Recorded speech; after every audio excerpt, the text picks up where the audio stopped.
Saludos, vamos a probar este título. ¿Qué nos traerá Microsoft con su Xbox? Vamos a verlo ahora mismo. Train, I see what you're doing there. Boy Train looked really cool, that last one that we just saw. I was getting like a Outer Wilds meets abduction kind of vibe from that. Yeah. Brianna, were there any of those trailers that particularly jumped out at you? Yeah, I mean, I was kind of looking at, I think it was called Wild at Heart. It almost reminded me of Don't Starve a little bit. It looks like you're trapped in the forest, maybe with a friend. I'm very excited. I mean, Xbox came out of the gate swinging with this showcase. I am beyond excited to see what's next up. Bien. Oh yeah, the first one that they showed, that Exo Mecha game, I saw some people in chat were like, is this like mech battle Titanfall-esque thing? I mean, the cool news is that a lot of these trailers that we just saw, if not all of them, I might be mistaken on this, but a lot of them said coming 2021, so those are games we can expect this year. Like I said, I'm a big fan of indie games. I'm a big fan of the ID at Xbox program, which we'll get into a little bit later about how the specifics of the program work. But bringing all these indie games to light is what it's all about. So Omni, we got to see a trailer for, and I've gotten to play a very early build of that, and it is so adorable. So we've got a lot of fun stuff coming up, and a lot of fun stuff here that we've seen already. It's been awesome. Brianna, do you play a lot of indie games on your Twitch channel?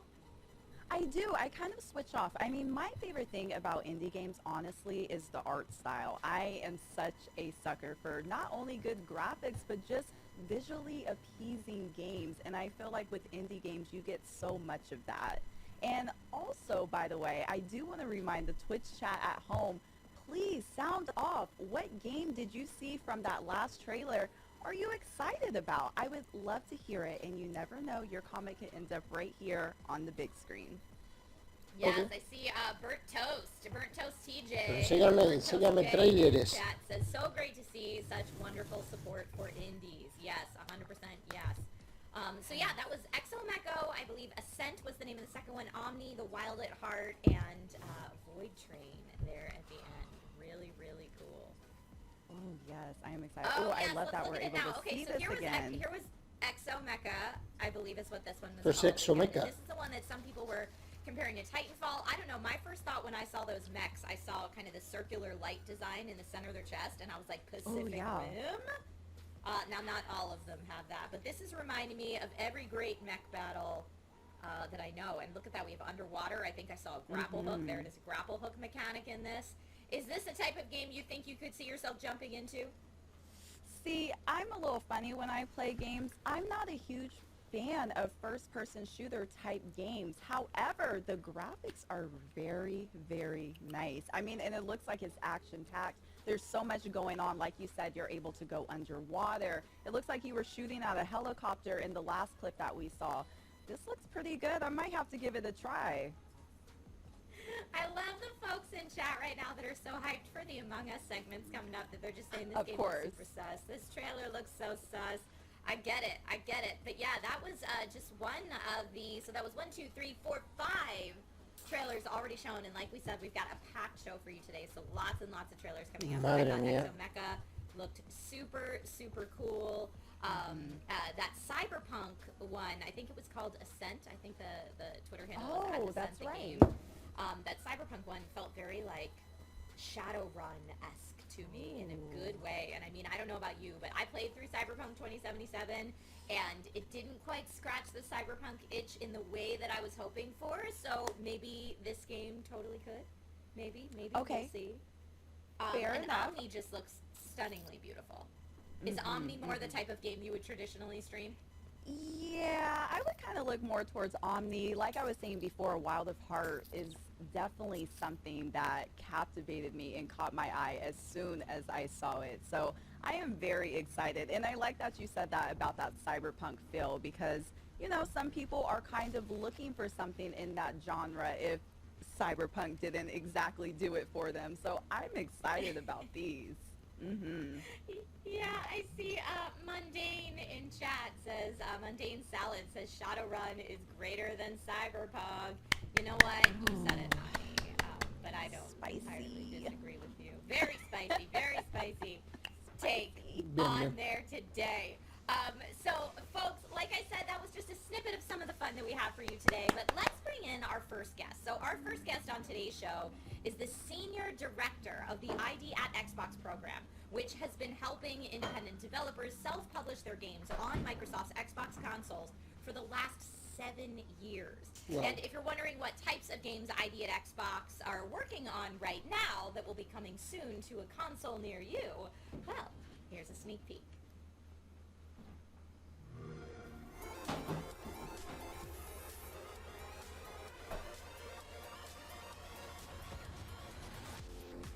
Never Geo.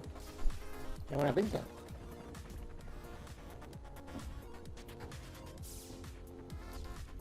The Forest Cathedral.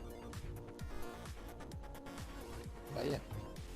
Princess Farmer, que este ya la vimos. Indie Time. Y por supuesto Space Lines from the Far Out. Hey.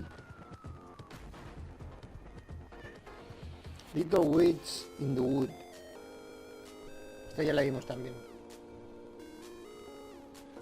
Knights Squad 2. También tiene buena pinta. Iron Corvo Kung Fu Janitor. Oye, este me gusta, este tiene muy buena pinta. Echo Generation. Ah, ya. Uf, qué bueno. Despelote.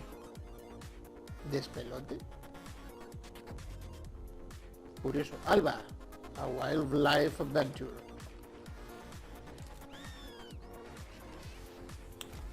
Mad Streets. También muy curioso.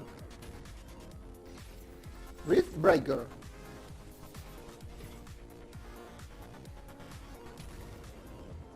Este tipo de vídeos siempre son interesantes porque ver cosas distintas. An airport for aliens currently run by dogs. Ok. Pues muy bien. Super Space Club.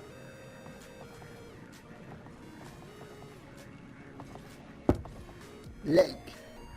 Oh yeah. Este también le vimos. The Big Con.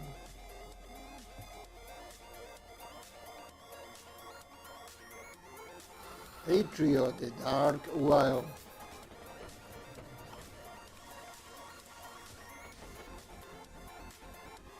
Plot Gardens.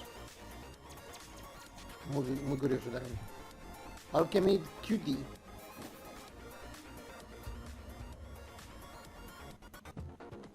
Grifflands, también, que este ya lo hemos visto.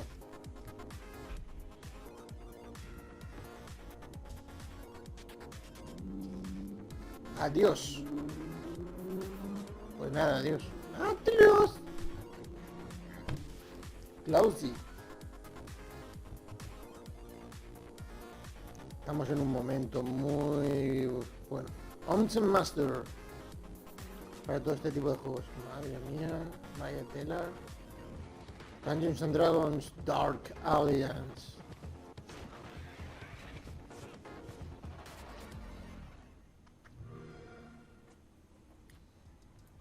Hello, Chris. Thank you so much for joining us. How are you feeling today?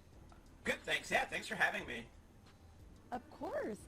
Now, for everyone at home watching that aren't already familiar with the ID at Xbox program, can you explain a little bit about how that works?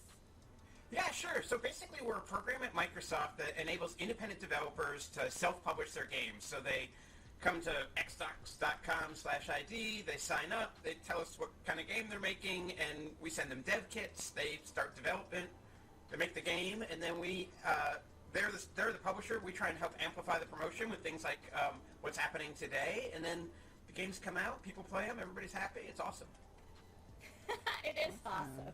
I personally love indie games, and I think we've seen indie games have this not even resurgence, but kind of like just being brought more into the public eye in the last decade or so. And it makes it a little bit hard for some people to kind of qualify what is indeed an indie game? So I want to ask you, Chris, what are indie games all about in your mind? Well, that's actually one thing we do in the program is we don't try and define it. In fact, I used to have like a buster on the outside of my office that said indie with a little buster through it because I was like, you know what, like I'm old and I spent the 90s as a punk rocker arguing about what was punk and what wasn't punk, and like we don't need to do that. You know what I mean? To me, an independent game is really all about creative control. If a developer has creative control, you know, they have that independence. But, you know, we have folks in the program who are single individuals, you know, one woman, one man making a game. We have studios in the program that are hundreds of people making a game. So we don't stress about it. Like, our focus is just on helping people get their games onto Xbox, helping get them great, and then making sure that players get to see them and have a good time. Yep. Cool. That is incredible. Now, Chris, I'm sure there are so many amazing moments that you were able to experience throughout your 7 years with the program. But if you could pick one, what would be your proudest accomplishment? You know what? I can't. The thing that like really gets both me and the whole team on ID going is really like when we're able to help a developer, like a lot of times, especially a first game, like ship that first game, and that like always feels great. Or when we're able to work with developers from like all over the world. Like we work with developers in more than 100 countries on every single continent except Antarctica is really cool. So it's hard to pick a proud moment, but maybe my favorite moment was I think it was E3, I can't remember which year, and it was right when we unveiled like the full Cuphead trailer, and I'd seen the trailer, I knew how good it was, and I'm on stage, I got the privilege of introducing the Moldenhauers, and the lights go on the Molden. No. MDHR logo comes up on what at the time was the largest 4K screen in existence, and I knew everybody's socks were about to get blown off, and just standing there in the dark on the stage looking up at the Studio MDHR logo was like, I still get goosebumps. I have goosebumps right now talking about it. It was like, it was such a cool moment. It was such a cool moment for them and such a cool moment for everybody who likes to be, you know, just excited by games. So to me, that's like, it's one of my favorite moments of my career. I remember that moment. I remember when Cuphead was first unveiled at E3 and everyone was like, what is this? And it delivered. I mean, Cuphead's a fantastic game. So what excites you right now? Like, what's the most exciting thing about the indie game scene in 2021, in your opinion? Just the variety. I mean, we just saw on that trailer and all through today, we're just going to see so much variety of games. And Eso está bien. It used to be that I think when people heard the word indie game, there was this thought of like, okay, this is side-scrolling pixel art. And there's still a lot of great side-scrolling pixel art games, but there's everything from first-person shooters to, you know, every genre under the sun, new genres nobody's ever thought of before. And to me, what's so exciting is these games come from everywhere, right? I think there's a game, I don't want to give it away, maybe it's a reveal, but there's a game we're going to see in a little bit from two devs in the Philippines. It's really, really neat. Despelote, which was just in the trailer, an airport for aliens run by dogs where you like go around and interact with like clip art dogs that are rotating. Like those are all super cool. And then you have games that just come out of nowhere, not really out of nowhere, but like Shotgun Farmers, which is a game that launched on Xbox and was from one person and dominated the sales charts on Xbox for like a couple weeks. It was like the #1 game on Xbox. And that is just so cool that the world today enables that kind of thing to happen. So that's what I love. I just love the variety. I'm always amazed learning at some of the sizes of some of these development companies. Okay. Does it blow your mind what smaller indie teams are able to create and produce in comparison? Muchas veces una sola persona. Absolutely. I mean, we've seen like such great, I think we just call it like democratization of development with the rise of engines like Unreal and Unity and Game Maker. It really has now enabled the focus, you know, games is still incredibly amount of hard work to make, but the focus is on like how good my idea is, how good my story is. Like game developers are no longer gated by the technology as much as they were 10 and 15 years ago. So that's awesome to see. And it's also been awesome to see how things like Game Pass have enabled so many players to experience so many games. It's just really, really cool. Yeah, it is super cool, and I for one love being able to jump on Game Pass and try something completely new because it's worked into that program, and we will definitely see games today in the ID at Xbox program that are available on Game Pass, but not all of them that we'll show today are, I don't think. Isn't that correct, Chris? It's some of That's them. right. Yeah, it's a variety. Games like I'm trying to think, like, off the top of my head, Genesis Noir shipped recently. That was a Game Pass game, but Shotgun Farmer is not a Game Pass game. And there's a huge amount of variety that's in Game Pass, which is fantastic, and there's a huge amount of variety of games that are, not in Game Pass. So it's just great. Like, there's just a tons to play, and that makes us feel really good. Absolutely. Where do you think that indie games are headed next? So, say in the next decade or two. That is a great question, and the answer I'm going to give is that I have no idea, but I mean that in the best possible way. If you had asked me when we started ID if somebody was going to come up with a game where you shoot shotguns and when you miss the shot, a new shotgun grows out of the ground, I never would have guessed that.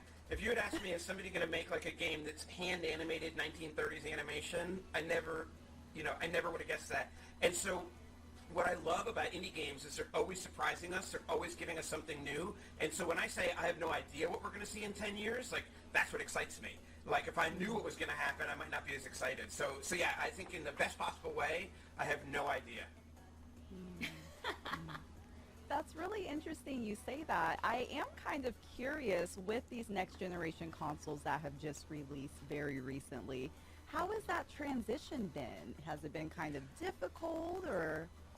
No, not really. We've been seeding Xbox Series X and Xbox Series S's to our developers for a while, and we've been really excited to see how many independent developers are supporting features like smart delivery, where you might have an Xbox One today and you buy the game, and then when you get your Xbox Series S or your Xbox Series X, you just download the updated version of it at no additional cost. Claro. And independent developers are always surprising us, and so next-gen features, whether it's ray tracing or smart delivery, folks are taking advantage of them in really interesting ways, and so it's been exciting. It's been exciting to see the games, but one thing that we're proud of is that the transition itself for developers has been boring. And I mean that, again, in the best possible way. That, they get this new system and they can start taking advantage of the power of it, but they don't have to get a PhD to figure out how to use it. And so, that is kind of always our goal, to make it as easy as possible to ship so that the focus for developers can be on their game, on taking advantage of the hardware, not like fighting against the hardware and just being excited they got something to run. Yeah, in that context in particular, boring is fantastic for the indie Exactly. devs, I'm sure. Bueno. So speaking of indie devs, what advice would you give to any dev teams out there who might be watching who would want to apply to ID at Xbox? Yeah, just reach out. It's xbox.com/ID. You can see from today and from the 2,000 games that have come through the program in the last 7 years. We love variety. We're eager to support like all developers, especially if you're a new developer, this is your first game, maybe you're not from the United States or you're from a different territory, like, please apply. We're really eager to help you get your games on the platform. There's a huge audience of players who want to play your games. I don't want to be crass, but independent developers on Xbox have earned more than $2 billion, like way over $2 billion in the last 7 years from shipping their games. And that just feels really good because it means that we have a sustainable marketplace where developers can have success, keep making their games. And so, like I said, there's a lot of success on Xbox, whether it's getting millions and millions of people to play your game through Game Pass, just shipping your game and having lots and lots of people play it and enjoy it. Please come aboard. Wow, Chris, I want to thank you for taking the time to spend and chat with us. But before we do say goodbye, can you let everyone at home know how to apply to the program? Yeah, absolutely. Devs just need to go to xbox.com/ID, and you can fill out an application there. I think it maybe takes like 5 or 6 minutes to apply. And, that's the easy part. The hard part is making the game, but the part of building a relationship with Microsoft and everything like that, we try and make that as easy as possible. Awesome. Well, again, thank you so very much for joining us today. This has been so enlightening to kind of take a peek behind the curtain at how all of this works. It has been so lovely having you, Chris. If people want to find you online, is there a place that they can follow you personally, or should they just follow ID at Xbox? They can follow at ID_Xbox, or I'm at IOCat on Twitter. Awesome. Chris, thank you so much for popping by today, and hopefully we'll see you here on Twitch Gaming again soon. Absolutely. Thanks a lot, Thank guys. you. Bye. Oh, that was so awesome.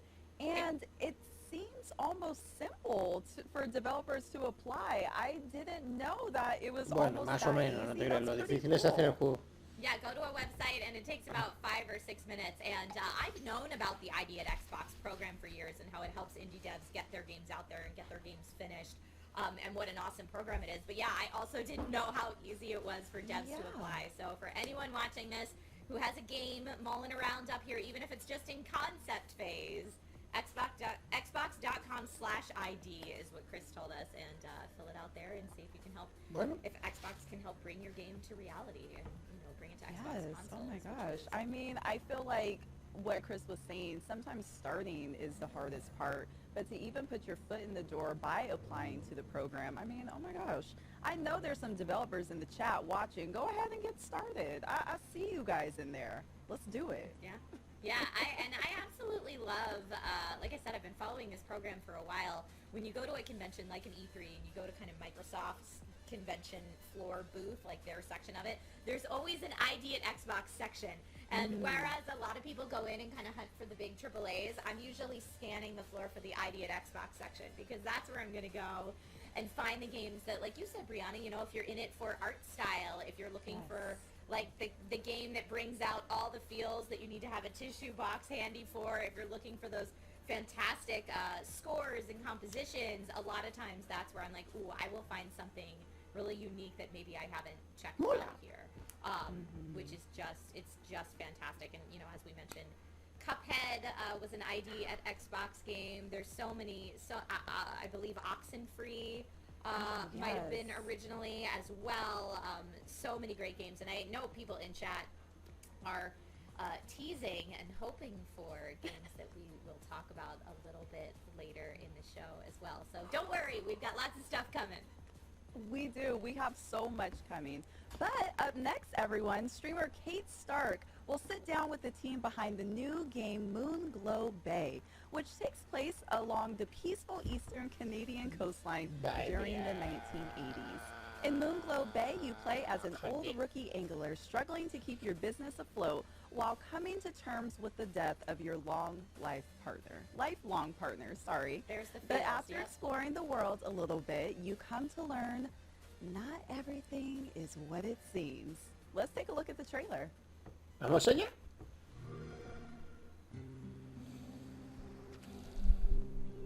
Happy birthday, Gappy. Ok. Madre mía, ¿qué es esto?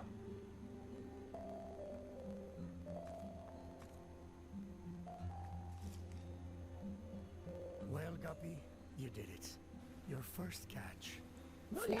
years, and you still surprise me. ¡Hala! I ¡He know cazado un this place pescado! seems strange. A fishing town afraid to fish. But ¡El that's why perrete! our new venture might just stay afloat. Because all those stories about the mystical monsters... Está muy bien of the hecho. world Está muy bien are hecho, exactly leches. stories. Claro que sí. This bay is full of amazing new creatures waiting to be discovered. So we'll find them and share them with the world. Together. ¡Que te quemas!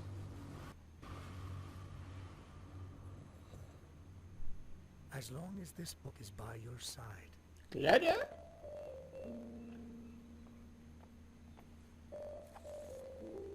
So am I.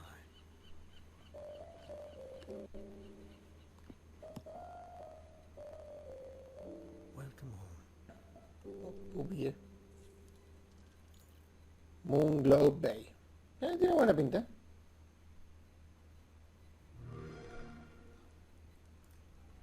Hi, everyone. Thank you so much for joining us, Zach and Lou. Welcome to the show. Can you tell us a little bit about Moonglow Bay? course, Yeah. go ahead, Zach. Sure.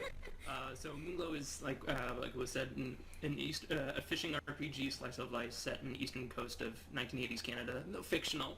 Yeah. And And it's in a town that people are afraid to fish because of mysterious things. yeah, weird going sea on in the- creatures. yeah. Well, it starts out like a kind of scenario where the game is very regular, and you're like, oh, it's just normal fish. It gets weirder and curioso. weirder, and you're like, okay, what's actually going on yeah. here? People have these myths, and there's some truth to these myths, and so Yeah, it's a little spooky. And you get to fish and you get to cook and sell and make friends around the town and build the town out. So like while you're trying to explore the world, figure out what happened to your long lost partner, the town itself is going through their own struggles with their potential closing and inability to grow and survive. So Yeah.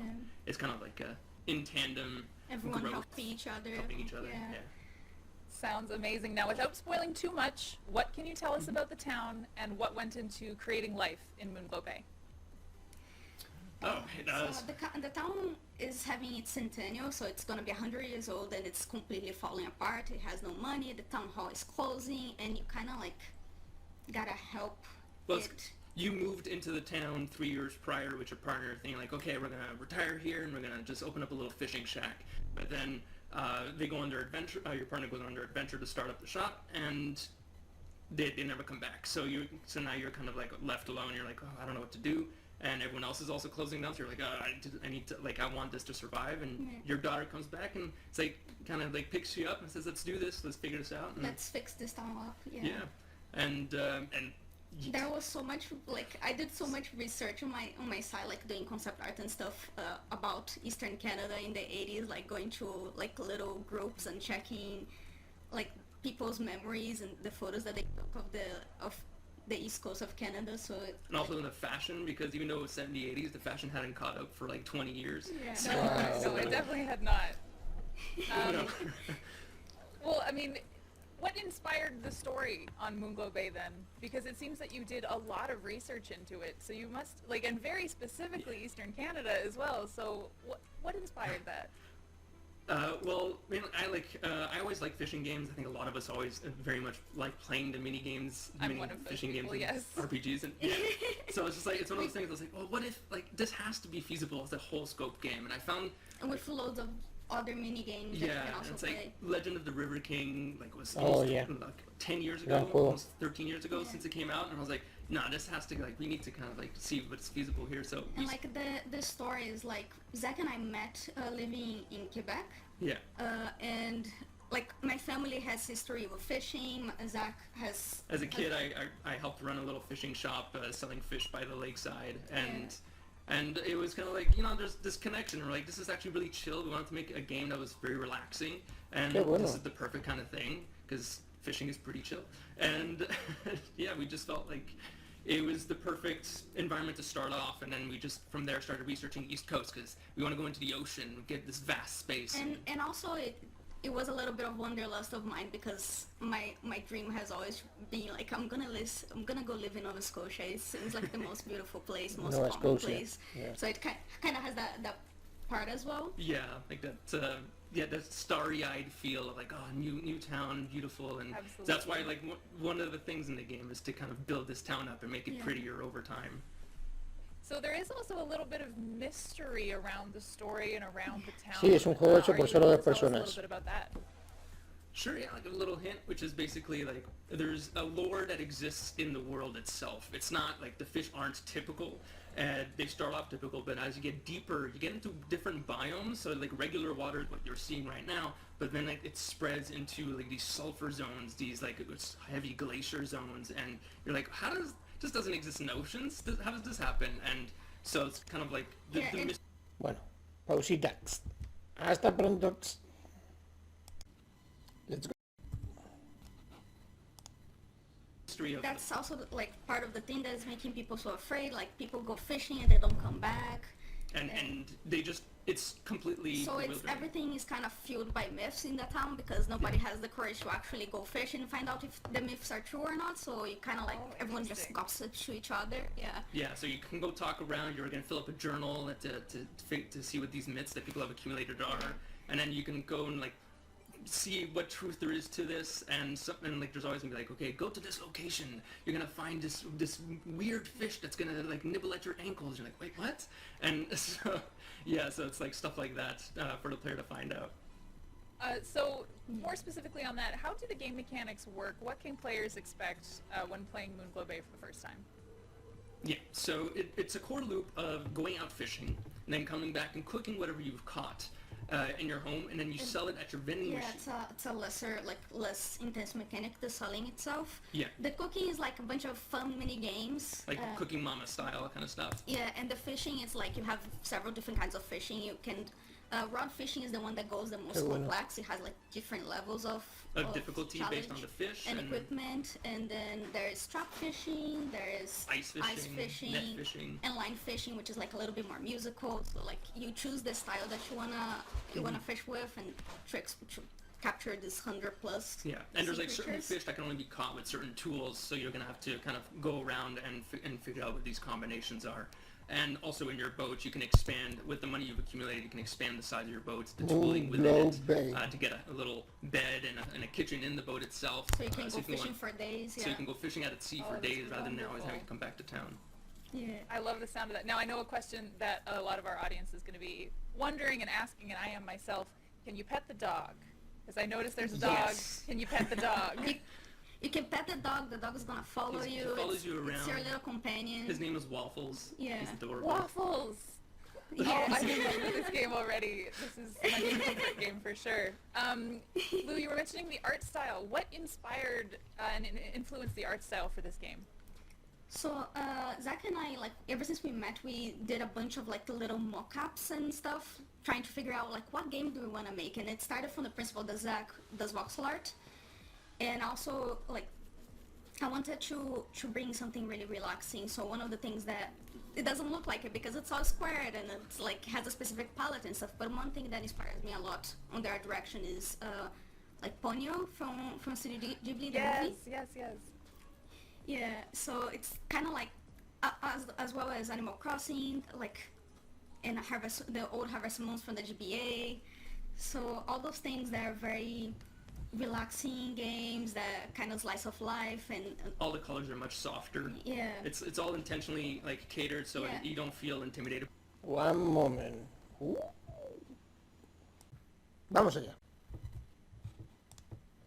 By anything, even if like our myths are a little bit spooky kind of thing. So yeah, we kind of wanted the player to just like get home from work, in this case like finish work, and then like maybe open the game and just relax and distress from life. I'm seeing a lot of people in chat mention that exact thing, so I think you're on the right track. What sort of playtime can people expect? Is it single player? Is it multiplayer? What do we think? it's single player and couch co-op. It can be drop in, drop out. Like it's more of a style of like assist. So if you're having difficulty catching a fish, your friend can just like, or your daughter or anyone can just grab the controller and say, I'm gonna help you catch this fish. And you can grab onto your player one and pull with them to pull the fish in. So you go alongside the story and stuff and the playtime. We're estimating roughly around 10 to 12 hours. Yeah. Depends if you want to be a completionist and try to get all the 100 plus fish in the game. And all the side quests and stuff, or if you just want to follow the... Or if you just want to gun through the story. Yeah. So just depending on how players want to play. I love that. Yeah, so the range can be pretty big. Yeah, absolutely. Now, what are you most excited, as the developers, what are you most excited for players to experience when playing this for the first time? For me, I'm excited to see how people react to the fish that they pull up, because we get really weird with their designs. And oh god, I really love, like, for me, the whole friendship system, like how you can become best friends with people in town and they can tell you like their life stories, or you can help them with their little chill and play, of course. That is chill and play. That I love in games. So I'm looking forward to people seeing that as well. Mm-hmm. That's fantastic. Yeah. Now tell us really quickly about scripting an indie game, and how is it challenging with that aspect of game design? It's chaotic. It's one of those things that initially you're gonna have a set idea where you're like, okay, you have this goal. And it's gonna be so big. Oh yeah, you're gonna have a set idea that's massive. The scope is always gonna be huge, And then you kind of, as you're building out, you kind of build the first section, and then you're like, okay, how long is this going to be?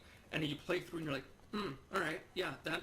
And can we keep pulling out this amount of like story and work and Yeah, so thinking it's- through the Todo junto, entire sí, game? like we've been making this game for over 2-3 years, Yeah. and a lot of iteration has gone through, and we're just like, okay, yeah, Yeah. we have to keep cutting. Cause And there's, it's like, interesting too because much. we also like we're still developing the game, and like as we develop it, we play it, and we, like the storyline actually doesn't fit very well, so maybe we're gonna have to change it. And it goes a lot of But- work kind of goes down. But the big thing is that we've always kept like the main beats of the game, and so long as you can tie between all of those beats, then the length between it is not what matters so much in terms of like the Bueno, like, mapache, how bueno, long that is. If you can mapache. tie them cleanly, then I think the players will always be happy with it because they're going to feel satisfied in the storytelling. Yeah. Right, and you were mentioning through storytelling and a little bit earlier that there is a good amount of lore in the game, and I'm Yes. understanding that the lore is definitely playing a bigger Pescado, role perros, than I may capturan have pescado, thought. venido, Can muy bien, you muy bien. tell us a little bit about the lore? The lore is, I think, It's hard without spoiling much. without spoiling too much, but like one of it is like the reason why some of the people in town are afraid is because the fishermen who die at sea their spirits are taken within the waters, within the ocean, Oh, no. and that's what manifests like these weird fish and stuff. It's Yeah. taken like from people's thoughts, and Yeah. so yeah, it's Like that- their weird thoughts and their weird imagination kind of brings up things in the Uy, sea. uy, uy, yeah. uy, qué mal So and rollo. that's just a tinge. I want to see Yeah, more, like but a I tip don't. of I an also don't want iceberg, to. yeah. No, not spoiling is very, very good. We'll steer off of that just to get away from spoilers for a little bit, but how did your team approach replayability? Yeah, so that was a little hard on the Story. like, The story part, it's mostly like we're trying to make different challenges in the fishing itself, even though it's like it's a relaxing game, but we still wanted to give different levels to the types of fishing. Yeah, and it's one of the big things is that adding value to that replayability, and all the way we've done it is tying to that story Well, because the lore that's- is so interesting to player base. Every bit of thing that work you're doing, every added work you're doing goes towards that story, and you've got a lot of collecting. So if you want to, that's one of the reasons why we added so many fish, is because we want to like people to always have a surprise when they're playing the game. Like there's always something new, and like different zones have different Muy bueno, new muy stuff bueno. for it to- so you don't Okay, have to 100% all the fish in the game to complete the game, But you you can, yeah. keep going after that and learning more of the stories. As someone who likes to replay comfort games like this, and I think I would classify this as a bit of a comfort game, I'm very, very happy to know that there is that option. Before we say goodbye, because this has been lovely speaking to both of you, how can people follow you for updates on Moonglow Bay?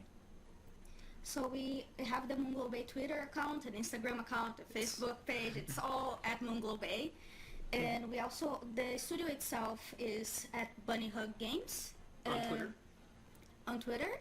And also there is our publisher that is also going to be giving a bunch of updates, which is at CodeSync. Like A code coat and a sink. Yeah. Okay, that's Yeah, so wonderful. that's where we Thank can you. find. Thank you Well, so thank much. you very much. I know It was I'm lovely. excited to be taking these updates, and I'm going to be wish listing that as soon as I get off of here. Thank you so much for your time, and let's send it back to Story Mode Bay and Trisha Hirschberger. See ya. See ya. Adiós. Thank my you, God. Kate, and thank you, Zach and Lou. What a fun look at Moonglow Bay. Sí, sí, I interesante. mean, as soon as we got that little nugget of lore where people who die in the ocean, people who die at sea, Oh, their no. spirits and thoughts or whatnot kind of come to be in the fish, I was like, oh man, this Sold. went from peaceful fishing sim where I want to like romance different people in town to something entirely different. Yeah, no, I completely agree. I love how Kate kind of called it a comfort game, because it almost is a comfort game with, not the death part maybe. I don't know how comforting that is. But it looks so adorable, and again, the art style for me is what really drew me in. It's almost like that pixelated type of look. You don't really see that too commonly in games now, and I love that, they brought that back, and yeah, I'm putting it on my wish list. I need that. Bueno, venga. I saw people Más in cositas. It's kind of like Minecrafty looking, but with upgraded graphics. At least that's what people were reminded of. And everyone was getting excited when they saw there was crafting in it too. So we learned different types of fishing, cooking mini games, sell everything in a vending machine, meeting different people in town, and just for Zach and Lou, like, to be indie devs who kind of created this world, I'm sure it's just so exciting to invite people into the world and see what they do. It's like, hands off, we made the playground. Now the ball is in your court, which is really cool. Right. Yeah, right, I'm excited. I'm excited for them. All right, folks, we have to take a quick break, but don't go anywhere. We have more exclusive trailers coming up. I see everyone in chat that's like, trailers, trailers, trailers, trailers. We'll get there. We have more exclusive trailers coming up, and coming up, interviews with the devs from Soup Pot, Nobody Saves the World, Among Us, and more. See you soon. Oh, no. Y yo lo voy a pasar porque no tenemos tanto tiempo. Mode Bay today to tell you about all things going on the indie scene from the Xbox. Venga. Yes. Oh my gosh. Like we were saying earlier on in the show, we have such an incredible lineup for all of you. Coming up soon, Blind Gamer Steve will sit down with the team behind Soup Pot, and later on we'll be talking to Victoria from Among Us. I know everyone in the chat is waiting for that interview about the new map that will be dropping in the game on March 31st. But first, we have more exciting game trailer reveals for you. From drifting across gorgeous rally racing landscapes to surviving the cold and desolate wilderness, our next announcements are coming to the Xbox platform soon. Let's take a look. ¿Que nos llega?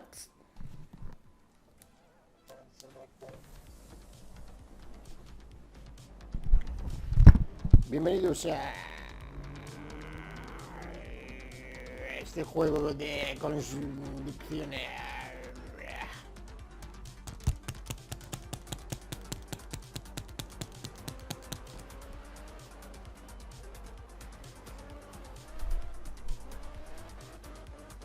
Uy, la construcción es...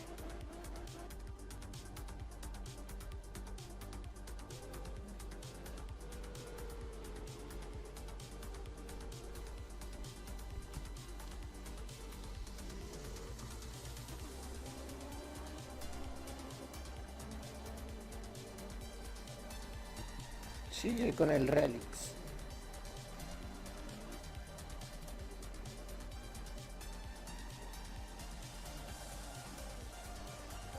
Uy, uy, uy, uy.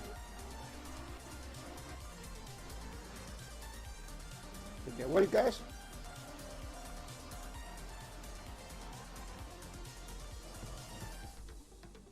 Art of Rally.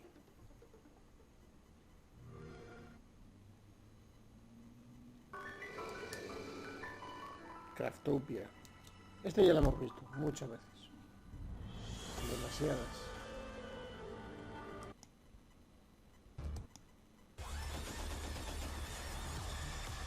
Rush.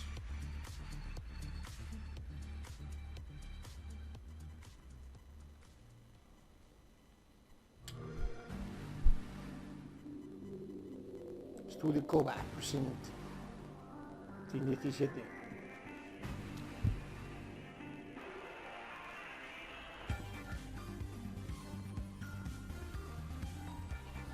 Techno Sword.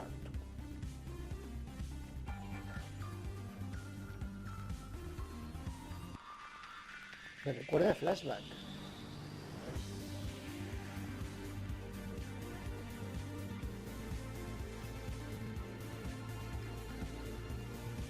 Es un flashback pero musical. Bueno. No, ya voy.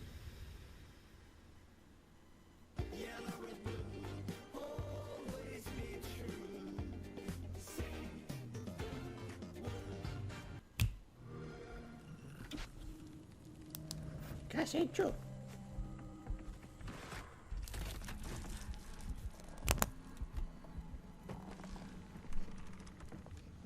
Que se cae. Que se cae.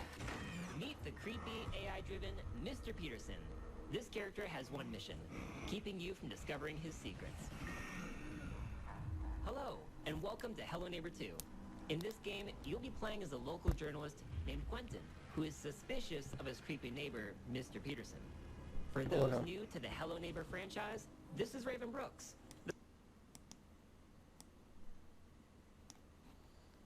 Vamos Second allá. one, and he's even smarter than the first game. I'm nervous. I'm very nervous. Me Well, too. that was one of the coolest things about the first Hello Neighbor is that, you know, he would adapt to your play style, and the more that you would...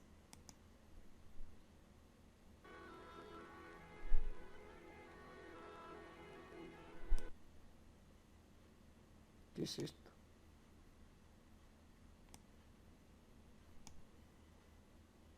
Inspired game, Soup Pot. In Soup Pot, you'll be able to make food with a wide range of locally sourced or supermarket ingredients in traditional kitchens. Discover and learn more than 100 recipes while streaming your cooking on Cookbook, the in-game social media map. Okay, so we've got like a cooking game and a streaming game. Let's just take a look at the trailer. Venga, venga. Do it. Bienvenidos a la cocina de casa de tu abuelita. Cocinaremos una sopita muy rica.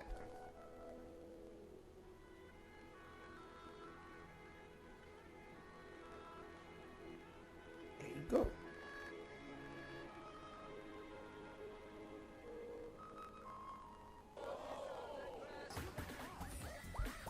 Dale vidillas.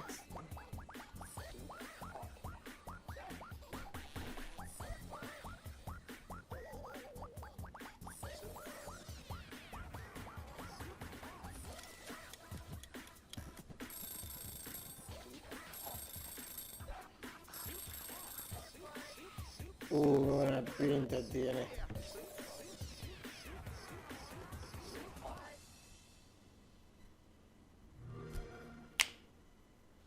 Y ahora la entrevista con la gente del Subpod. Oh, awesome. Hello. Oh, I am really excited. Hello, I'm Steve, aka Blind Gamer Steve.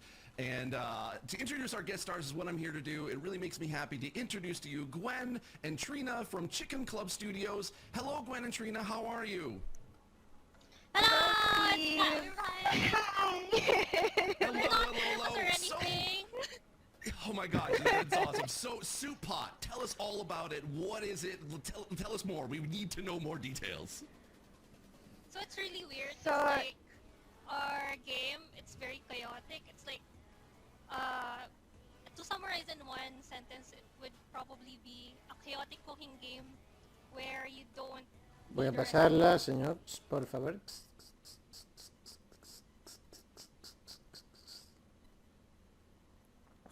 Pero tiene buena pinta y seguro que está muy comible.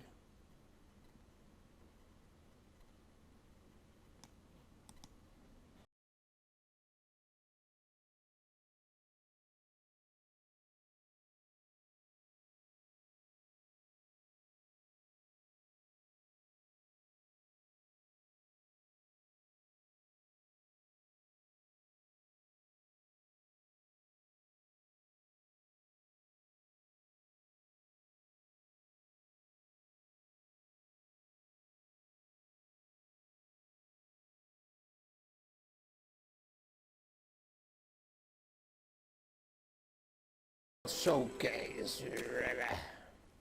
Hello everybody, and welcome back Hello, to lovely Tiny people. Xbox Showcase right here on Twitch Gaming. My name is Trisha Hirschberger, and I am here today with Brianna, aka Story Mode Bay, and we're kind of like your tour guides through this event today, leading you to all the different sections of things that you will want to see. But we do have a lot of great stuff coming up. We absolutely do. Next up, everyone, we'll be hearing from the creative team behind Nobody Saves the World, and they will be interviewed from none other than Danotage. But before we get to that interview, we have more gameplay trailers to reveal. From the Battle of Normandy to the scrum of medieval combat, this next batch of games promises something for everyone. Let's take a look. ¿Qué juego es este? Demon Turf.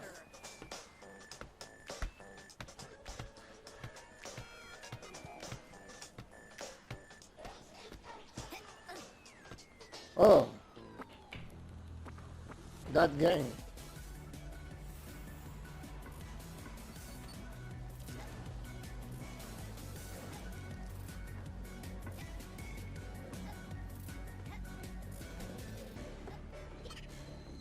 Está interesante.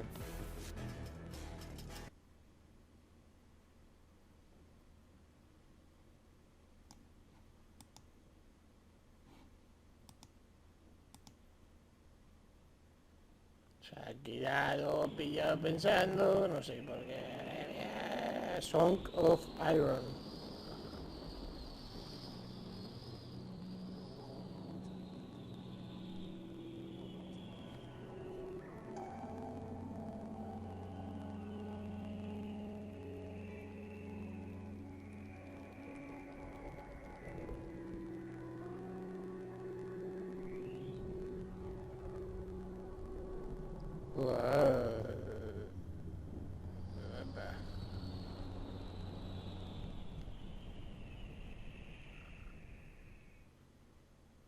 Exo One. Okay. That was a Oh, peaceful man. last trailer. It was so Yeah, calm. Exo-1, the gliding sim. That trailer was awesome. I've seen that like 3 times now. It's fantastic. My name is Dan Otage. Hello, everybody. I'm joined by the lovely, lovely human beings named Grant Smith and Ian Campbell from Drink. Unique gameplay mechanics. Vamos a ver, You get to nobody saves the explore a world. vast overworld, clearing generated dungeons in an effort to beat back the calamity and save the world. Let's check out the trailer.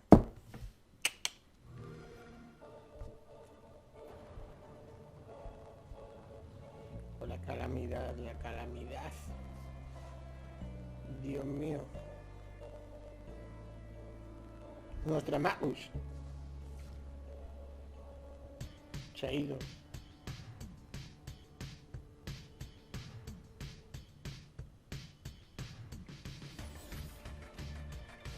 Ok.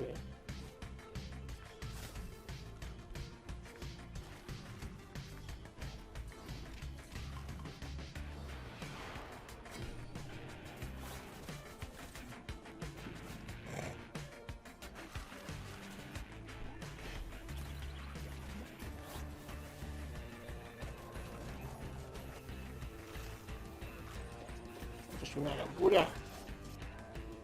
Para salvar el mundo. Oh, de los creadores de Guacamele.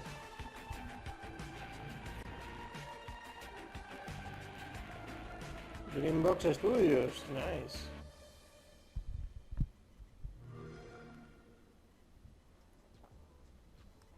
Yo, wow, that trailer was awesome. I've seen that like 3 times now. It's fantastic. My name is Dan Otage. Hello, everybody. I'm joined by the lovely, lovely human beings named Grant Smith and Ian Campbell from Drinkbox Games. The lovely people that brought you Guacamelee and Guacamelee 2 now bring you Nobody Saves the World. Hi, guys. Hey, how you doing? I'm doing fantastic. That, like, I'm not joking. That trailer gets me amped every single time. I've seen it like 4 times now, and it's fantastic. The music's a bop. The game looks fantastic. Let's talk about it. There's so many things to get into. We don't have a ton of time. Let's dive right into it. What do you guys want to start with? We got all kinds of things. Well, we can explain a little bit about the gameplay, how it works, and what we're going for with the game. Yeah, please. I guess, yeah, Nobody Saves the World. Well, Escucha un to start poco off, bajito. that Nick. No se te escucha nada. Vamos a ver. ¿Qué pasó aquí? For myself, I'm probably going to spend a lot of time in.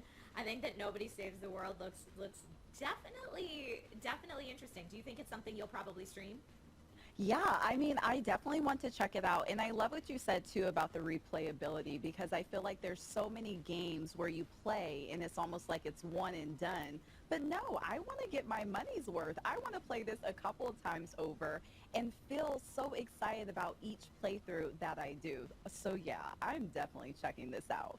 Chat at home, what are you guys thinking? Is there a game that you're super excited about that you've seen from the trailers already, or a game that you're looking forward to? I mean, looking at the chat, I have a good feeling about what they're looking forward to. I'm seeing a lot of hype for Stalker. I'm seeing a lot of hype for Among Us. I know what the chat is feeling like. Oh yeah, but Vamos a ver este.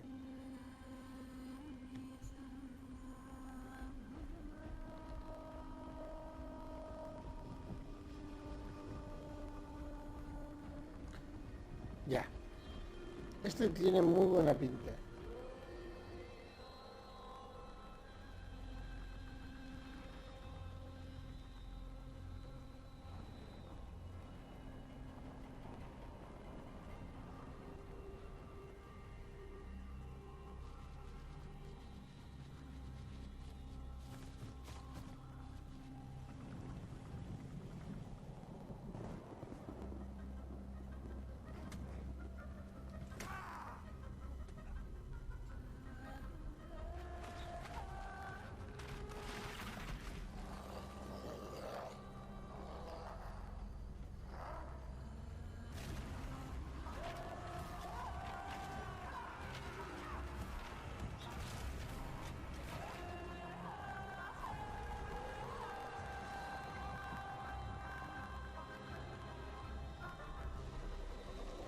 Uy, uy, uy, uy, uy, uy.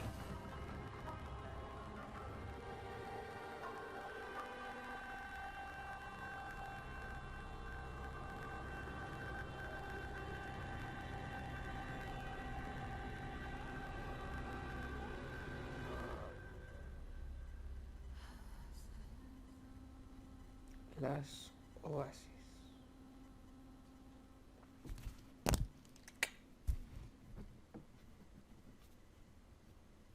Out now? LOL.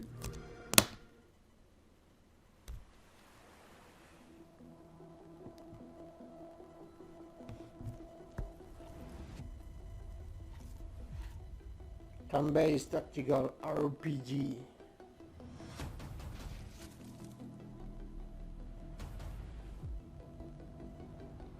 Una historia contada en el campo de batalla.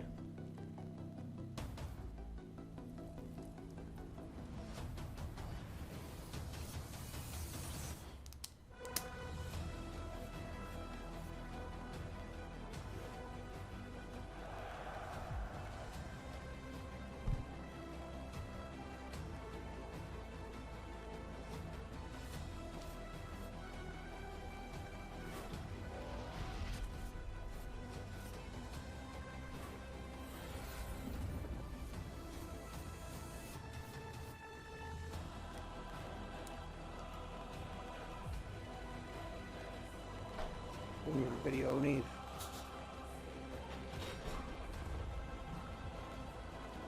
O uno.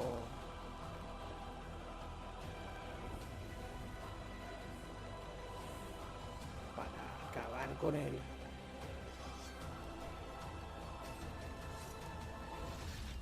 Los Idolans. El año que viene.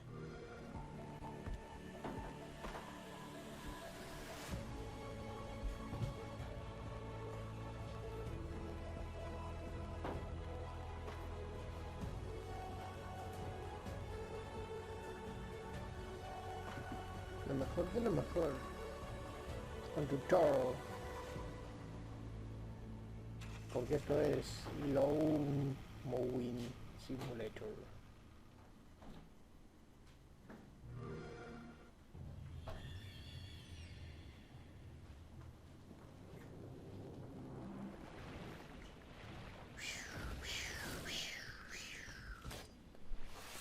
Cuidado que viene por ahí. Cuidado que viene por allá.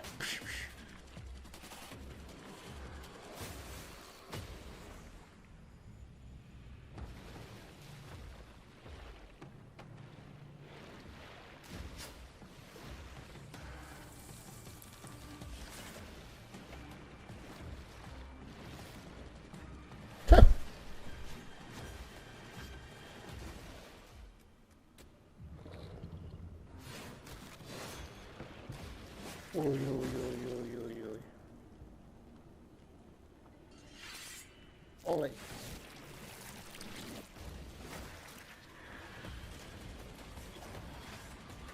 Uy, uy, uy, uy, uy.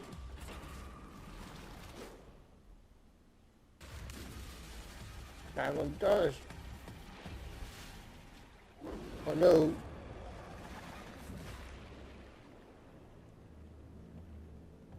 Blue River.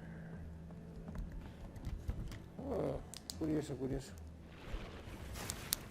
Bueno, ya te estás cebando, ¿eh? Joyu. Oh man, so much Last Oasis hype in chat. I loved it. There was a lot to love there. Last Oasis looks great. Lost Eidolons is maybe how you pronounce it. I think so, yes. Yeah, Loot River looked awesome, and I saw chat also very excited for some of those things. Lawn Mowing Simulator made me giggle. If you want a really, really intense, very accurate lawn mowing simulator, then that could be you. But Last Oasis is out right now on Xbox One. Yeah, that is incredible. And again, like you said, there's so many fans at home watching. You guys go play, go download. It looks incredible. Now, I do have a couple of questions about Lawn Mowing Simulator because is there a story mode? Are you just kind of mowing the lawn casually? Ya está, claro. I'm interested. I have a couple of questions about it. But that last trailer for Loot River, oh yeah, I'm excited for it. It's almost like you're moving in a puzzle type of motion. It's like an adventurous Tetris, if you will. Oh, I want to play it. Oh yeah, and the second that I see Super Hot Presents before any trailer, I'm like, yes, please, let's get that.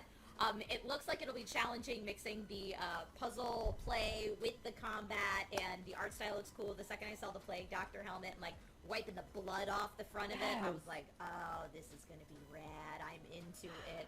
And Lost Eidolons was like everything I love about a medieval character creator with what looked to be turn-based tactical combat. I don't know if we can specifically tell that from the trailer, but that's at least what it seemed to me, which, when you combine those two things, that is something I'm definitely up for as well. It looked really cool. Absolutely. Now, which one was the one with the guy and he was flying in the air? Was that Lost, or am I thinking about a different one? I'm trying to remember all these titles. They were so good that one looked exciting too. Maybe Last Oasis. Last Oasis was the one with like the cool airships that everybody's pedaling, and it kind of takes place in a desert-esque atmosphere. So it might be that you were thinking of. But yeah, really, really fun trailers. I'm glad to see everyone in chat. Esto es lo de Among Us.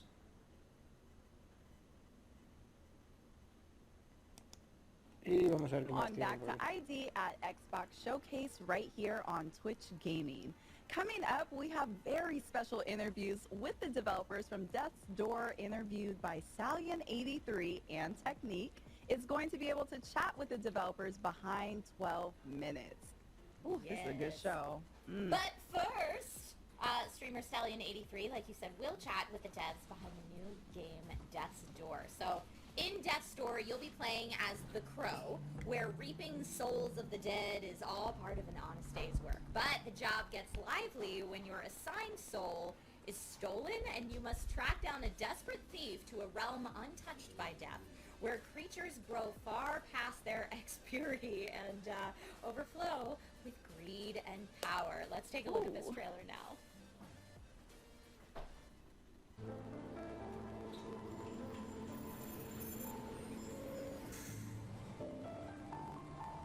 ¿Qué pasa contigo? ¿Eh? ¿Qué pasa?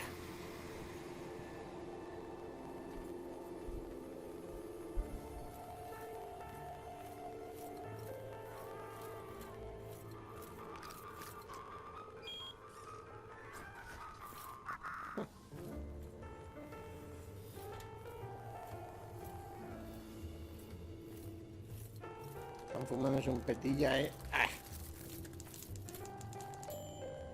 ¡Ah! ¡Ah!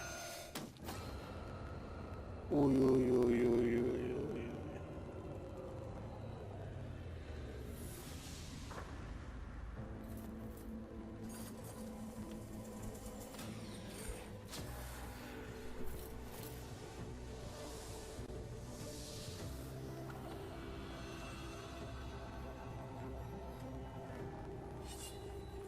Venga, tú puedes.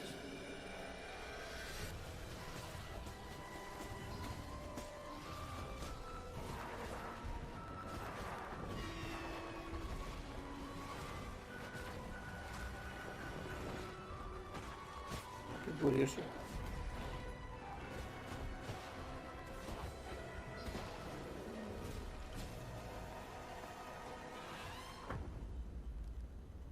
Puertas de la muerte.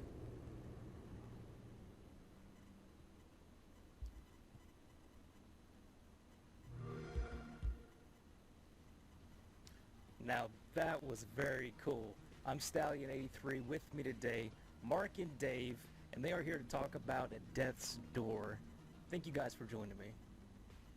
Thanks for having us. Yeah, thanks for having us. Yeah. No problem. So I want to know about the crow. Like that is, he's awesome. He's a badass crow. I want to know the inspiration behind the crow. Well, we thought that crows were kind of relevant to the theme of death. They encapsulate the themes of the. Okay. Alright. Vamos a ver más. Oh no. Oh no.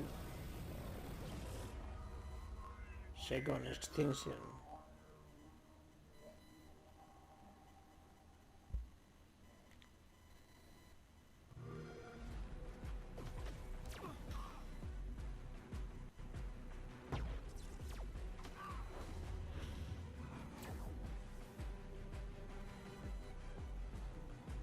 We took care of the world because no one else. No, no, no, no.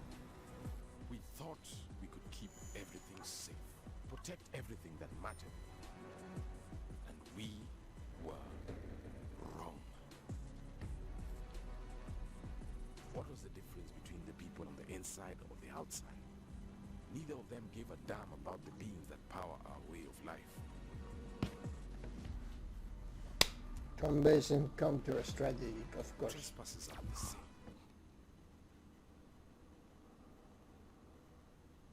Bueno, madre mía. Saying like, take your time, let's make this the best game ever, and yeah, it was cool that Zach was able to.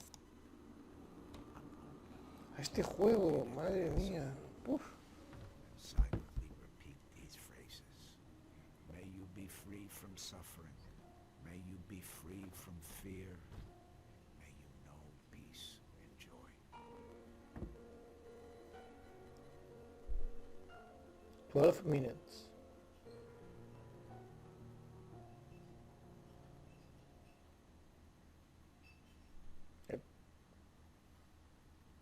Hello everyone, welcome back, and imagine being stuck in a thriller-themed 12-minute time loop over and over again to figure out what's going on in your life. Well, today I have the pleasure to bring in Luis, the director of 12 Minutes, joining me here as Technique, as you guys know.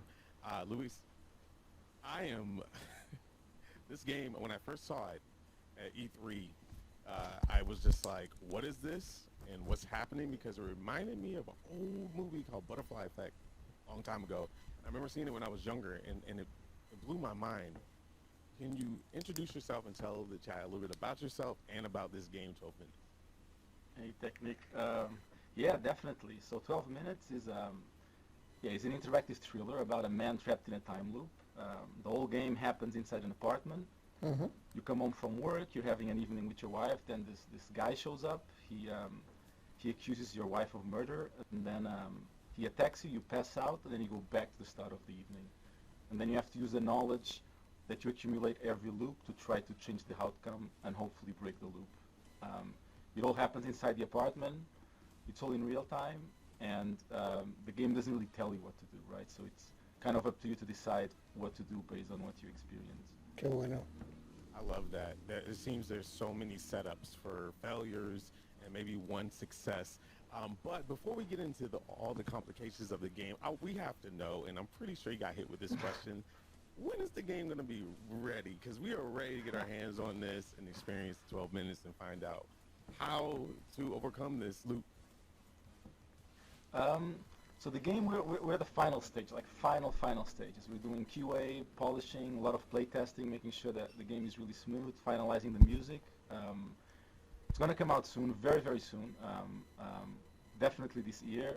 The exact date we don't know yet, but once we do, we're gonna announce it, and it's happening. It's definitely happening. We believe you. I can see the progress over the years for sure. But we can't talk about the game without going into a little bit more detail about this is a cinematic thriller, so to speak, and it's very interactive. So the most important key components of this is your cast and the voiceovers and the narrator. Could you go in a little bit more detail about that? Yeah, so the whole experience, because the game never really tells you what you should be doing. It's a bit about how you interpret what's happening. And so it's a very personal, intimate environment where it's you with these two other characters. And yeah, so the voice acting is there to really help. Like you gotta connect with these characters and care about what's happening in order to be able to follow the story and see where it leads. That's a very, very important factor, is connecting with the characters and finding some kind of relatability to feel the emotion that your main character feels, or main characters, I should say. And talking about relatability, everything happens into an apartment, so the control aspect of this game has to be very important. So what kind of controls can we look forward to, the accessibility of controls in the system? So for 12 minutes, I wanted to... it's kind of a point-and-click game, but a bit cleaner than the old ones where you never quite know what's going to happen. You have objects in the apartment, like on the trailer you can see you picked up a knife, there could be a mug, there's the plates. So anything you can pick up, you can combine with other characters or with yourself.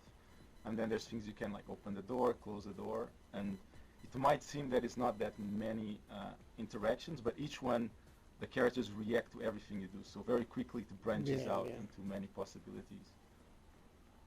Oh, that's amazing. Yeah, I saw a tiny bit of the gameplay through the trailer. It seemed like the stuff that you do pick up everything has a consequence, it seems, and it's kind of like a risk-reward system. You know, like eating dinner, what if you pick up a knife and you try to go after the guy that comes in the apartment? You might have a consequence of that. That's really, really cool. I would love to dig more into the story, narrative, and the characters. Now, you have, I'm guessing that's her husband that comes home to see his wife, and they're going to have a nice dinner, and somebody's going to come by at some point and accuse her of murder. Is there anything else you could tell us about that? Like, I mean, does the husband not know about the murder? Like, what's going on? Are both shocked? Yeah, I don't want to say much because it's but everything you learn will affect how you deal with the situation. So there's not much that can be shared. Yeah, that's a tricky question. There's really not much I can tell about the story. Like, I want players really to go in and have a blank slate in how they're going to interpret the situation. But it's pretty so have an open mind, pretty much, is how you need to play this game, I'm assuming, right? Yeah, like the situations that you're going to go through, none of them, there's no right or wrong, right? For example, let's say the cop comes in and he starts attacking you, right? You could try to fight or not fight, but each option that you choose will branch out in a different direction. So you're always learning, and you will use that knowledge, and the character also learns everything that you've done, and you're going to try to use that in order to try to change the outcome. So having a blank slate is pretty good for the player, I think. Absolutely. A lot of the games like this do have a lot of mind tricks involved. But speaking of gameplay and keeping your mind open, how the length of the game, I'm pretty sure people are going to be like, okay, I understand this game is called 12 minutes. Is the game actually 12 minutes? Can you expand on the length of the game and give us a little insight on that? Definitely. So the loop lasts 12 minutes. But for example, when the cop comes in, it's about 3 minutes into the loop. So if this was Groundhog Day, the film is like Bill Murray was dying at breakfast. So once you actually manage to survive the cop, the loop still continues. Me dice, uno de los juegos narrativos más anticipados del año. We're rounding up to 15 to 18 hours. So it goes pretty deep until you reach what I would call a satisfactory ending. Man, 18, you're getting on that 20-hour mark, and I wouldn't even believe in my head that it was going to be that long of an experience. That's really great. This is a single-player experience, right? This is no multiplayer or nothing like that. It's completely single-player. Yeah, it's a single-player. Okay, so single-player experience. What about replayability? Once, let's say you solve the loop, what is there to do afterwards? What do we have to look forward to? So, yeah, like I think once you play through, you're gonna have your own experience. I think a lot of it will be talking with your friends and other players about the interpretations of 12 what's minutes. happening and how they dealt with the situation, whatever branches they went through. But yeah, this is my goal with this was to make something that's very clean, no fat, and very really respecting the player's time. So yeah, you play once, you enjoy this, and then you're done. It's not like those games you keep playing over and over. You know, I respect that so much. Just looking at it, it seems like you're just thrown automatically into the action of it. There is no like overall huge arcing story that you have to sit and wait a couple hours before you get to the gameplay. I really, really expect that. And I would say kudos to you because, correct me if I'm wrong, you were working on this alone at some point? Or a good part of it? Yeah, I was developing this alone for like 2-3 years, and then I partnered with Annapurna Interactive, and that's when we kind of managed to bring the voice casting and really take this to another all new level. Wow, that's the lighting, the atmosphere. You really hit on that thriller. It seems like it starts off all peaceful, and then things get chaotic and out of nowhere. All the rooms in the apartment. Well, first of all the rooms in the apartment itself. I'm thinking you start on an elevator, or maybe you like come into a hallway. Are the rooms available to go into, or is only your apartment? And if it's in your apartment, can you go into every room and interact with most things in your apartment? Yeah, so the whole game, what you see the moment the game starts will be what you're going to have when the game ends. Nothing else will change apart from your knowledge of everything that's happening in there. Yeah, you can go to all rooms, you can interact with everything, and yeah, if you've played before and you start again, you'll have a lot more knowledge on how to deal with the situation and handle things differently. And I would say also, like, the reason why it's so small and so tiny is actually to allow your actions to have very clear outcomes. You know, like, if you imagine the loop was 24 hours, you'd get lost about doing a bunch of things in sequence. No, you yeah. know what was going to happen. But by compressing the experience to this level, right, if I lock the door, I know that maybe the cop won't be able to get in, or maybe he'll do something else. And in a minute, you're back at the start, and you can very quickly see the outcome of your actions, and makes it pretty intense, too. It seems like a lot of thought process has been put into the game, and I really like that feature as well, of not giving us too big of a loop so we can just really hone in, because a lot of games, especially RPGs, give you so much information in the beginning, reading all this stuff, and you tend to forget the core product of the game itself. So having us in that loop is a very, very good idea. Are there multiple endings? You know, I'm not asking for details. You know, I just want to know, you know, you could solve a loop one way, but is there multiple ways to solve it? So when I started to work on this game, right, that question kept coming up. I kept asking myself, how do you end the story that keeps repeating itself? So the answer is there is what you can call a conclusion, but it doesn't match what you'd expect out of a linear experience, right? When you see a movie, you get to the end, you get the credits, but this is interactive and you can participate. So what we call an ending is slightly different from what usually movies do. So you will reach a satisfactory conclusion, I think. What that is and how that is, it's kind of different from people usually expect in games.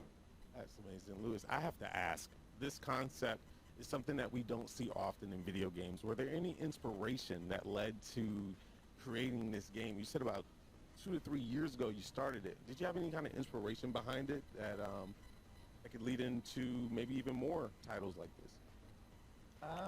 So early on, there were some pillars that I wanted to work on. Like, so I've been working in games for many years.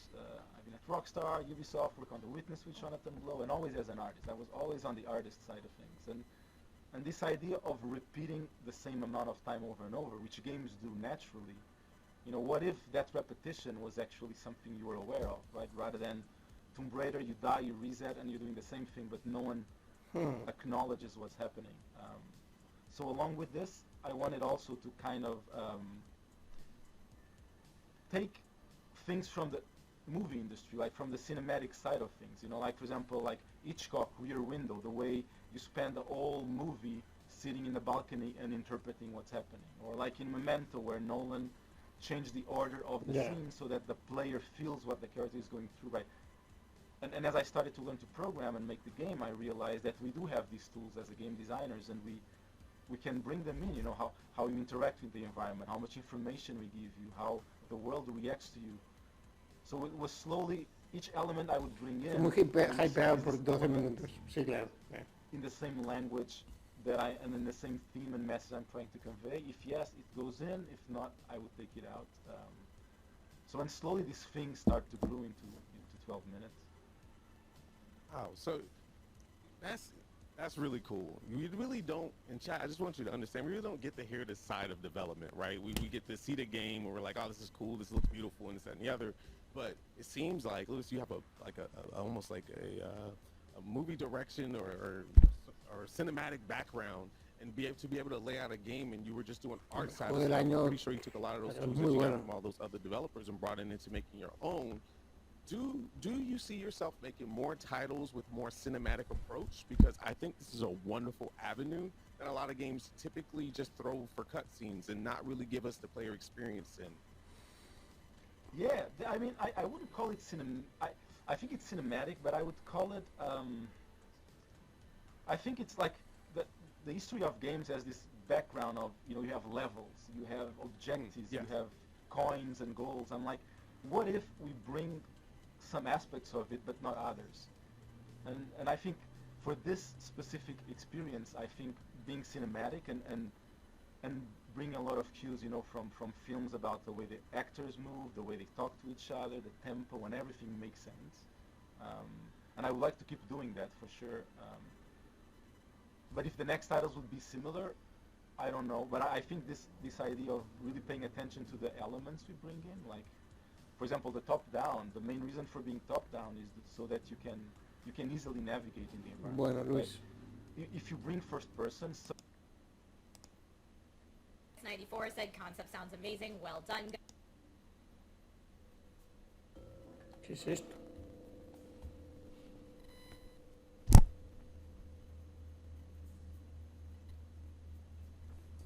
Uy, uy, uy, uy, uy, uy, uy.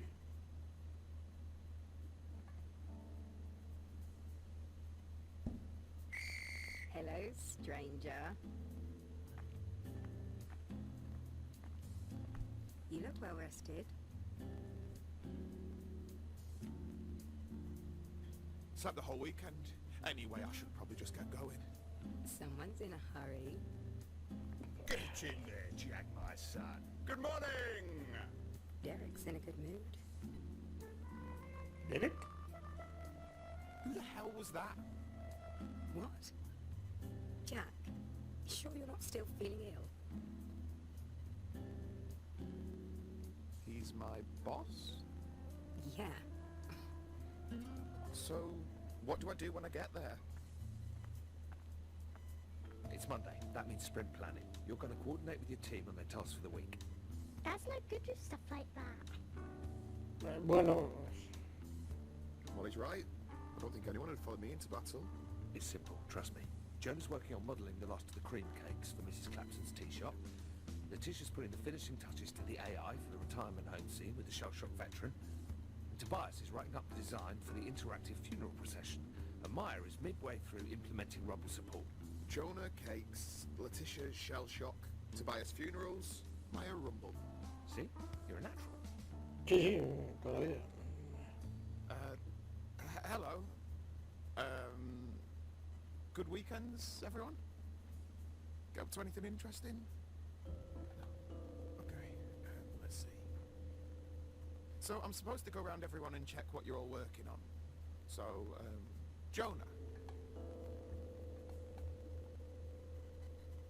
You are modelling cream cakes, aren't you? I'll take the silence as an agreement.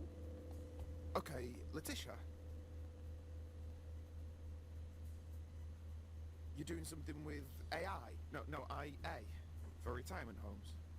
Yeah, sounds right. Okay, Tobias. Are you rumbling? Actually, I'm not sure that's right. And finally, Maya. Are you doing the IA? The AI? One of them. Sorry, I'm not sure that's quite right. Look, I can tell this meeting is a bit pointless. You all know what you're up to, even if I don't. I guess what you're really looking for is a pep talk, isn't it? Some words of encouragement. I'm sorry. I thought I could do this, but none of this comes naturally to me. You're all quite nice, bright people. You don't need to listen to an old fart like me. I'm sorry that I can't give you anything more inspiring. Maybe I'll just leave you with the advice that my dad gave to me on my 18th birthday. Keep your head down.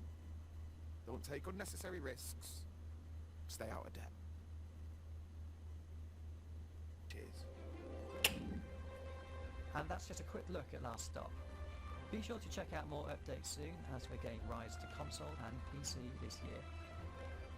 Thanks for stopping by. Last Stop. Bueno, ¿tiene buena pinta? Demigods, ascend! Try ascending.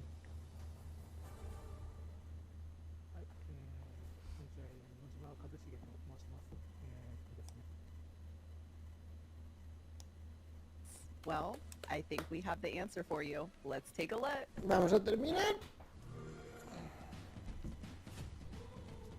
Haven. Oof. All your favorites are here.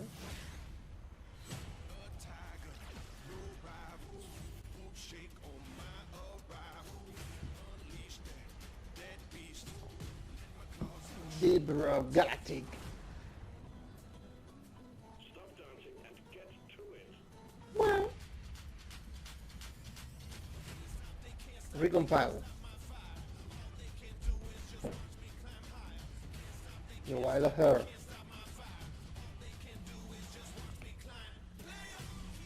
Stria Ascending. Omno. Wow. She dreams elsewhere. Nobody sells the wall. Moonglow Bay. The Static Bride. Little Witch in the Woods. Yassen. Heart of Raleigh. Craftopia. And Dungeon. Sable. Way of the Woods. Library of Ruina. Stalker 2. Backbone. Edge of Eternity. Hello Neighbor 2.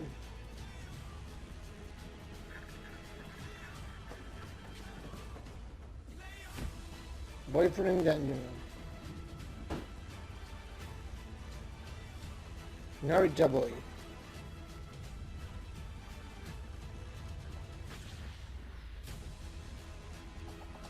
Spirit Fighter. Stellaris. The Falconeer. Empire of Sin. Overcooked 2. Golf with your friends. Monster Train.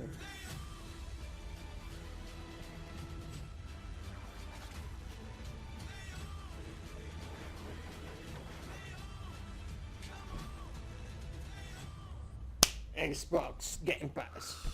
Game Pass hype! So many great games coming to Game Pass. I mean, like, I'm trying to keep track of them all, but they were flying at me so fast. Celeste, Wild at Heart, Nobody Saves the World, The Ascent, and for everyone who's been asking for it in chat, Library of, is it Ruina or Ruina? I know I'm going to say it wrong, but yes, coming to Game Pass, which is super exciting. Game Pass is so dope. Harrison Ave, I see you there in chat.